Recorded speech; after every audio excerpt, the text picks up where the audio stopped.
Salam sejahtera bagi saudara sekalian dimanapun berada. Firman Tuhan untuk kita pada PCC 9 Oktober sampai 15 Oktober. Yesaya 61 ayat 1 sampai 2. Demikian firman Tuhan. Roh Tuhan Allah ada padaku, oleh karena Tuhan telah mengurapi aku. Ia telah mengutus aku untuk menyampaikan kabar baik kepada orang-orang sengsara dan merawat orang-orang yang remuk hati, untuk memberitakan pembebasan kepada orang-orang tawanan dan kepada orang-orang yang terkurung kelepasan dari penjara, untuk memberitakan tahun rahmat Tuhan dan hari pembalasan Allah kita, untuk menghibur semua orang berkabung. Sampai di sini firman Tuhan.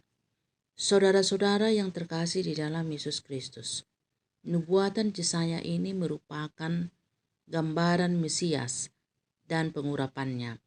Ini berhubungan dengan tugas ataupun pelayanan Yesus Kristus. Ketika Yesus memulai pelayanannya, ia mengutip ayat-ayat ini dan menerapkannya pada dirinya sendiri. Lihat Lukas 4 ayat 18 sampai 19. Untuk menunaikan pelayanannya, Yesus diurapi oleh Roh Kudus. Disebutkan dalam ayat 1, Roh Tuhan Allah ada padaku. Pada nabi-nabi ada Roh Allah yang menggerakkan mereka dari waktu ke waktu, baik untuk mengajar mereka tentang apa yang harus dikatakan maupun untuk menggugah mereka supaya mengatakannya. Pada Kristus juga selalu ada Roh yang berdiam tanpa batas. Ketika ia mulai menjalankan tugas kenabiannya, Roh seperti burung merpati turun ke atasnya. Roh yang ada padanya ini ia berikan kepada orang-orang yang diutusnya untuk menyatakan kabar baik yang sama, sambil berkata kepada mereka ketika ia memberi mereka mandat, terimalah Roh Kudus, dan dengan demikian mengesahkan mandat itu. Pelayanannya yang terurapi Roh Allah mencakup pemberitaan Injil kepada orang miskin, rendah hati dan tersiksa, menyembuhkan dan merawat mereka yang secara rohani dan jasmania sakit dan hancur hati, membuka belenggu-belenggu kejahatan, dan memberitakan pembebasan dari dosa dan penguasaan iblis, dan membuka mata rohani orang terhilang sehingga mereka dapat melihat terang Injil dan selamat. Tujuan empat ganda ini menandai seluruh pelayanan Yesus Kristus dan akan terus digenapi oleh gereja selama berada di bumi. Penyimpangan dari mandat Kristus ini menjadi pertanda ketiadaan roh dalam gereja atau diri pemberita.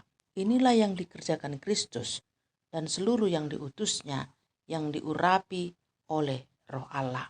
Dia akan menjadi seorang pengkhotbah atau pemberita yang menjalankan tugas sebagai nabi. Ia menyampaikan kabar baik kepada orang-orang sengsara, kepada orang-orang yang bertobat, rendah hati dan miskin secara rohani. Memberitakan Injil yang murni, perkataan yang benar dan patut diterima sepenuhnya.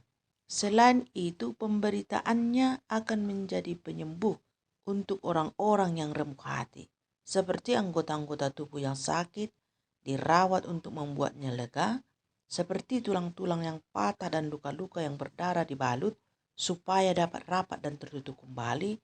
Demikianlah orang-orang yang hatinya remuk akan dosa disembuhkan lewat pemberitaannya, yang benar-benar direndahkan di bawah rasa bersalah dan ngeri terhadap murka. Mereka diperlengkapi di dalam Injil Kristus dengan apa yang akan melegakan mereka dan membungkam ketakutan-ketakutan mereka. Dan hanya orang-orang yang sudah mengalami sakitnya penyesalan dan pertobatan yang dapat mengharapkan kenikmatan dari keramahan dan penghiburan ilahi ini. Seorang yang diurapi Roh Allah, dia akan memberitakan pembebasan. Ia diutus sebagai nabi untuk memberitakan kabar baik. Ia memberitakan pembebasan kepada orang-orang tawanan dan kepada orang-orang yang terkurung kelepasan dari penjara. Karena kuasa dosa dalam diri manusia, Manusia itu terbelenggu di bawah kuasa iblis, dijual di bawah dosa. Namun demikian Kristus memberitahu kita bahwa ia telah menaklukkan iblis dan menyediakan bagi kita anugerah yang memadai untuk memampukan kita melepaskan kuk dosa dan menanggalkan ikatan-ikatan dari leher kita. Kristus sudah memerdekakan kita dengan rohnya. Ketika dia memerdekakan kita, maka kita pun akan benar-benar merdeka. Tidak hanya dibebaskan dari kesengsaraan akibat dibuang atau ditawan, tetapi juga diangkat untuk mendapatkan semua hak dan martabat sebagai warga negara surgawi yang sah. Inilah maklumat Injil, dan itu seperti meniup sangkakala di tahun Yobel yang menyatakan tahun pembebasan yang besar. Dengan merujuk pada tahun pembebasan, itulah di sini disebutkan tahun rahmat Tuhan, yaitu waktu diterimanya kita oleh Allah yang merupakan asal mula dari kebebasan kita.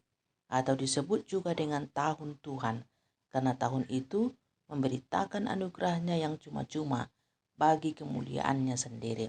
Bukan hanya memberitakan pembebasan, tapi juga menyampaikan hari pembalasan Allah kita atas siapa saja dari antara anak-anak manusia yang tidak mau menerima tawaran-tawaran baik itu. Mereka tidak hanya akan ditinggalkan seperti yang pantas mereka dapatkan dalam pembuangan mereka, tetapi akan diperlakukan sebagai musuh. Di sini kita mendapati Injil secara ringkas. Lihat Markus 16 ayat 16, di mana satu bagian darinya, siapa yang percaya akan diselamatkan, menyatakan tahun rahmat Tuhan kepada orang-orang yang mau menerimanya. Tetapi yang lain, siapa yang tidak percaya akan dihukum, menyatakan hari pembalasan Allah kita. Pembalasan yang akan dituntutnya dari orang-orang yang tidak mentaati Injil Kristus. Dan lagi seseorang yang diutus, yang diperlengkapi dengan roh Allah, akan memberitakan penghiburan. Ia diutus untuk menghibur semua orang berkabung. Orang yang berkabung mencari dia dan bukan dunia untuk mendapat penghiburan.